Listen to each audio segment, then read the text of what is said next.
sabihin, Bruce, pinubo ako sa sinabi mo kanina. Talagang okay na ako ng translator. Sabi, mga kapuso, okay po ba kayo dyan? Okay, yan. Direct Lamis, direct Richard. Yan, pagpili po ng mga shots po. Talagang, mabibigat ang mga eksena. At ngayon, bubuksan na po natin ang ating floor po this afternoon para po sa question and answer na magmumula po sa ating mga friends from the media, mga content creators, mga vloggers. Ito na po unang magtatanong, mga kaibigan, from PEP, the one and only Ms. Rose Garcia. Ate Rose! Ayan, the one and only Ate Rose. Ayan. Hello, the one and only. Of course, kay Miguel muna. Hello, Miguel. Hello, Ate Rose. Good afternoon. Good afternoon. Congratulations. Ayan. Well, una-una, lagi kang nalilinya in a way sa mga action series, no? So, sa tingin mo, ano ang difference dito sa mga una mo nang nagawa? Ito talaga yung hardcore action talaga, Ate Rose. Kasi dati, kunyari, Voltes Time, mas maraming action pa yung robot kaysa sa amin eh. Pero ito yung hardcore action na every taping day, hindi pwedeng walang action, hindi pwedeng walang stunts. So, pahirapan talaga. Physically tiring yung bawat araw po namin. And yun yung nagpapa-excite sa amin, sa aming mga batang rin, sa lahat ng cast. Kasi meron kang nilulook forward every taping day na ano kayang stunts ang gagawin namin ngayon. Katulad kagabi, galing po aming taping, meron kaming stunt na tatalong sa tren. So, ang daming pwedeng mangyari sa set, kaya syempre ingat pa rin. So, yun, bukod sa heavy action to, heavy drama rin po to, kaya siya nagiging action kasi yung mga lalaki, lagi nagre-resort sa physical, di ba, pag overwhelming emotion. So, hardcore action, pinaka-hardcore sa lahat so far. Okay. Balik primetime series ka. Bigyan natin sa tingin mo ang sikreto mo na yung patuloy na pagtitiwala sa iyo ng network to lead a primetime. Di ko, mahirap po sagutin yan pero siguro nakikita po nila yung drive ko, nakikita nila yung passion ko sa bawat ginagawa ko po. Actually, wala naman po walang issue sa akin kung kahit saan po ako nilagay kasi ibibigay ko yung 101% ko. So, feeling ko po nakikita po nila kung gaano kadesidido sa bawat characters and bawat shows na bibigay po nila sa akin. And hindi ko naman din po sila bibiguin. Kapag binigyan po nila ako ng ganito kalaking responsibility, I'll make sure na I'll deliver. So, ibang Miguel to no? Dito medyo madungis ka, parang gano'n. Ano to? Simula na ba ito ng pag-ibang imahe ko ng Miguel? Siguro, iba talaga po yung character sa totoong buhay. Siguro mas daring, mas mature, mas aggressive. Kung sabihin natin, mas may initiative. Goodbye, Latin. Hindi, may mga love teams naman din po. Hindi naman love team, pero may mga love interest na papasok dito sa show ko namin. So, marami po may pwede naman. Okay, last na. Kasi syempre, hindi ko naman, I don't know if you're aware, if you're familiar with mga batang leader. So, anong in-offer ko sa'yo? Nag-research ka muna ba? Inalam mo muna ba? Ano ba talaga sila? Tama ba ang mga pinaglalaban ng mga batang leader din? Ano po to? Nire-refer na po ba yung movie dati o hindi naman? Mga batang leaders in general. Yun po, di ba? So, actually, sa set po namin, doon talaga kami sa Tondo nag-taping. And yung pinoportray namin character is nararanasan ng mga totoong tao sa totoong buhay. So, every time na may bakante sa set, alam niyo, konting chit-chat with them, and mararamdaman mo yung mga problemang pinagdadaanan nila at hindi po ito nalalayo sa mga pinagdadaanan ng bawat characters namin. And nakakwentuhan ko si Sir J. Manalo. Dahil sinasabi na po sa akin na siya ang tunay na batang Giles. Di ba, Sir J? Naglalaro daw sila sa Pagod. So, talagang true, parang totoong buhay po itong papanoorin nyo, yung mga pinagdadaanan ng mga taong pinagdadamutan ng karapatan sa buhay nila, ng mga opportunities. Okay, thank you. Thank you. Okay na to. Okay na po kayo, Ate Rose? Salamat po. Ate Rose, gumawa ka na po ba? Okay na po ba yung content? Pasok na. Kaya kami sa'yo talaga, Ate Rose eh. Grabe. Miguel, congratulations. Thank you. Ibang Miguel. Maraming parang size na Miguel. Kung mabibigay natin dito, grabe. Iba ka nga dito, Miguel. Diba? Alam mo, sa sobrang saya ng mga batang kayo sa Linda, pati bubuyog na isama po sa akin. O, yan po mga kaibigan. May casualty na lang, pero ay, naku mga kaibigan. Ito na! Of course, Sir Ronnie Nicholas, naku, bata pa lang po ako talagang Sir Jay Manalo, Sir Jerry, mga bata pa lang ako, napapanood ko na. Si Sir Roderick, hindi. Medyo... I love you, Sir. Ito na po ang napano magtatanong from TikTok. Aba, syempre TikTok. Syempre, sino mga may TikTok dyan, mag-ingay? Syempre din may mga TikTok. Ay, naku. Si Coca na walang kanigili po mag-TikTok, mga kaibigan. Tawagin natin si DJ Yoko! DJ Yoko! Hello po. Congratulations po sa buong cast. Mukhang maraming makaka-relate sa Batang Lilis. And kaya question po for Kokoy De Santos. Ayan. Kasi alam na natin lahat, back to yung mga movies mo ngayon, ang dami. Siya na yan, siya na talaga. Yes, di ba? Congratulations to you. And ngayon naman may teleserye ka. Paano mo na pagsasabay yung mga projects mo? And ano ba yung feeling na in demand ka ngayon? Grabe naman po yung in-air man. Wow. Tingin po sa napakagandang tanong. Parang hindi ko na kaya sagutin. Parang tuwan-tuwa na ako. Overwhelming po talaga. Actually, itong taon na to, blessing talaga. Sobrang masasabi ko pag in-explain ko itong taon na to sa akin sa isang salita. Blessed.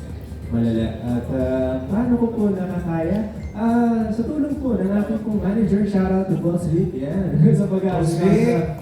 schedule, sa pagkamata po ng schedule. Kasi ako po, ang priority ko po is syempre yung mahati talaga, yung mapagbigyan din po lahat ng tamang promo po. Kasi ako, bukod po sa passion kong pag-arte, syempre yung pag-promote din ng aking ginawa, itong mahal kong mga batang news. Ano yung pahinga mo? Paano mo siya na... Wala siyang pahinga. Wala siyang pahinga? Wala ka po May tulog naman. Saan ako? Nakatulog ka naman. Nakaka-manage mo naman. Actually, yun po yung talent ko talaga. Mabilis po ako makatulog. So, alam ko na Masa yan, masa. Yes, masa. 12 seconds tulog na ako. Kahit maingay. Sorry, Kuya Beto. Inaway. Ayun po, talagang kailangan ng tulog. Kaya, ang wish ko lang talaga kapag natapos sa lahat ng mga promos bago magpasko, masama yung pamilya ko pagpasko. Kasi yun yung pahinga ko. Yun talaga yung pahinga. Thank you and congrats sa mga Thank you po. Thank you, DJ Yo. At sa dami din ng blessings na natanggap ni Kokoy, may blessing din po siya ipamimigay po ngayong hapon. Abangan po natin maya-maya lang po ang Parapol ako ng release. Go, Trent. At yung Trent, walang dadaanan na yan. Maraming salamat. Congratulations po. Siyempre, kababol natin yan. Si Kokoy. Kinakabahan kami sa mga pasunod na regalo ng ibibigay po ng mga puso. Ito naman, wala po sa PEP, Mr. Bernie Franco. Magandang hapon po, Sir Bernie. Good afternoon. Yung question ko for Antonio, Rahil, and Bruce. Ito yung first Pride show nyo, no?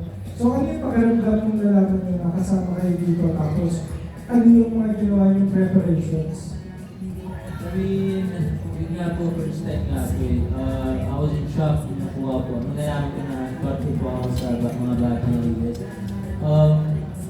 Sobrang pagpasalamat po ako sa tiwala na binigyan mo sa akin. At we made sure na prepare po kami nag-workshop po kami dito sa Sporting Team is Ana. And syempre kay Derek Loris, magpapasalamat po kami sa kanya kasi malaking tulong po yung ginawa niyo po sa amin. At mas mapadali po yung trabaho namin sa set. And yeah, sobrang swerte po. Sobrang swerte ko po. I'm very blessed po na nakasama ako dito. Thank you for having me here. And of course po, yun nga, sabi ni Emil, binigyan po ako ng opportunity makasali ko sa mga Batang Lilis. And this is my first time show na Prime. And natutuwa ako na makasama ko ng mga batang release kasi ginagay na rin po ako nila. As Miguel Tagfeles, ginagay po ako mga craft ko and yung scene ko. And nakapag-workshop na rin po ako sa binira niya mag Miss Anna Fener, Miss Doris Villan.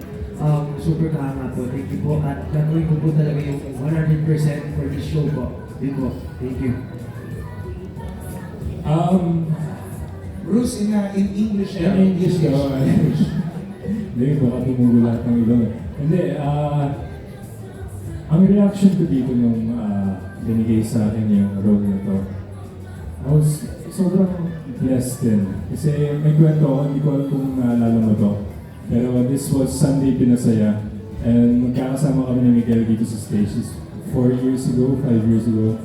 And bigla akong sinabihan si Miguel, kasi sobrang mahihayin ko dati.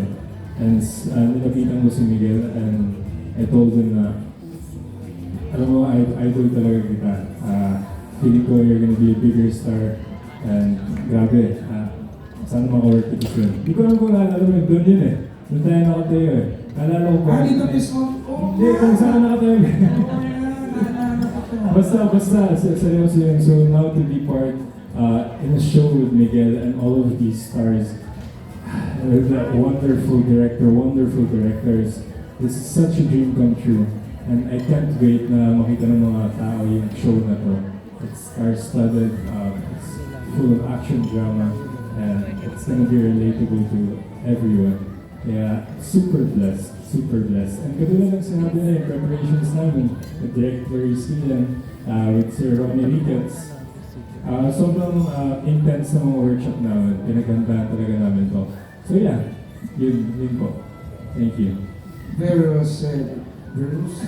Exactly well said. And follow-up question sa mga seasoned actors and directors natin, no?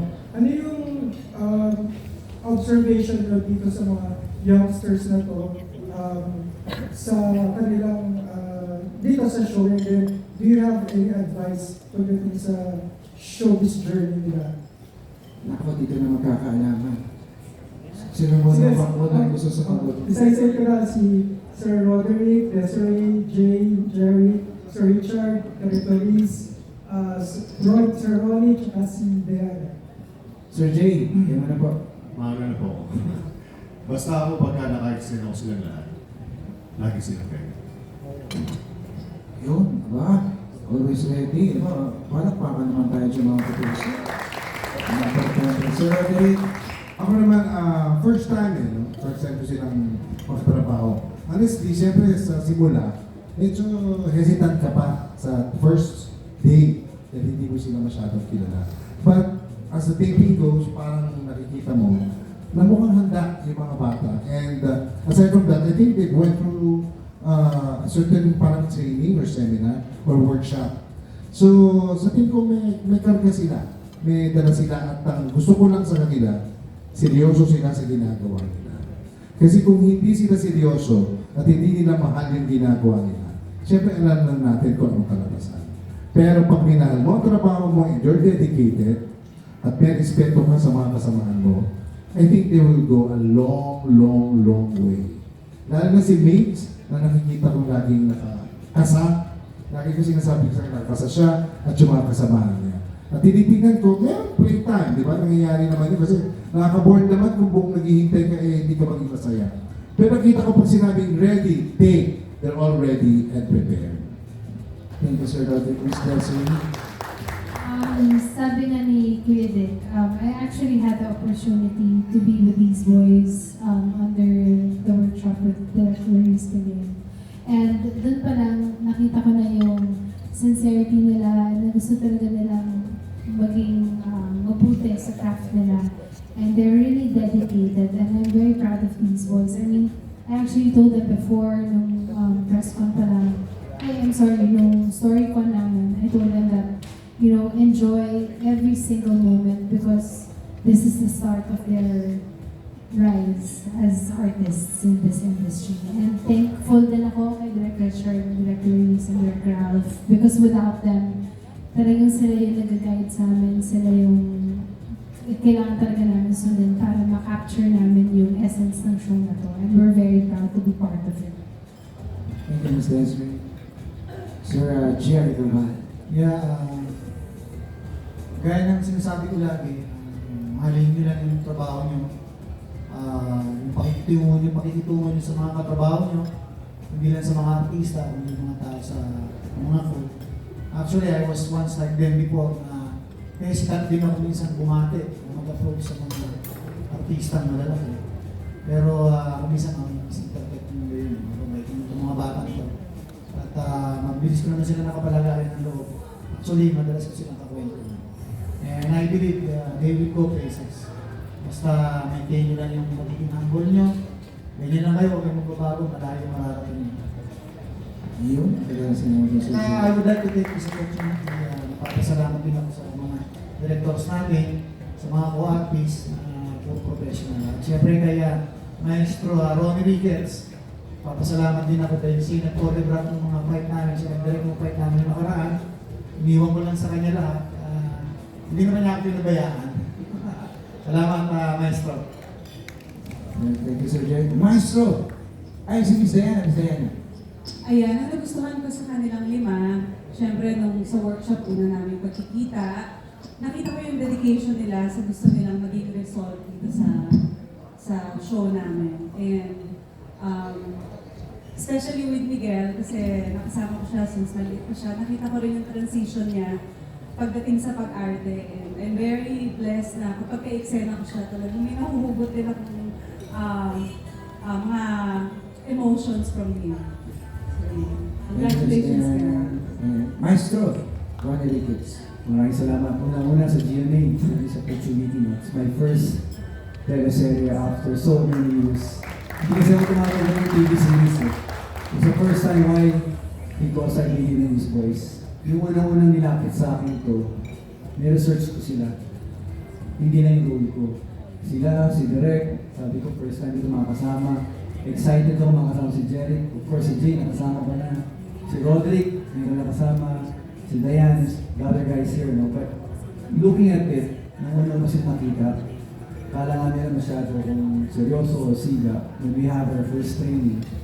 Ang pala yung sinasabi sa akin, yung focus talaga. Focus. Kagaya yung sinabi ko na, nandun na lahat, sinabi nila. Pero sa akin, yung respeto. Number one, dadaling niyan kahit saan yung respeto. Yung focus sa trabaho, sa buhay. Kasi pag nawala yung mga ingredients and professionalism, medyo sisigsag kayo. And you guys are lucky. You have this big studio behind you. Great directors with you. Great cast with you. Huwag niyo sayang yung opportunity. Sa inyo na to eh. Maniniwala sa inyo tao yung viewers. At saka, another thing is, makaka-relate kayo eh. Sa kanila. Kami nandyan na eh. We're just here to guide them. But the viewers, there's something really new. Ang sarap eh, parang may palaman, may pagkain na bago. Pag tinignan mo, ito gusto ko. Ito naging idol ko. Ay, nandun sila ganun, nandun sila ganun. Ay, ang ganda na support. Ang ganda na may eksena. Ako, I'm so proud and happy to be part of this. So, yun lang. So, sana, tuloy-tuloy lang kayo, ha? Kapit lang. At nandito na kami to support you guys. Yun! Ang ganda na sinabi. Pagkaprasan natin natin ng mga season actors and actresses. Sir, akin na po kayo. So, kapit lang guys. Yung BBPO. At hindi rin BBPO.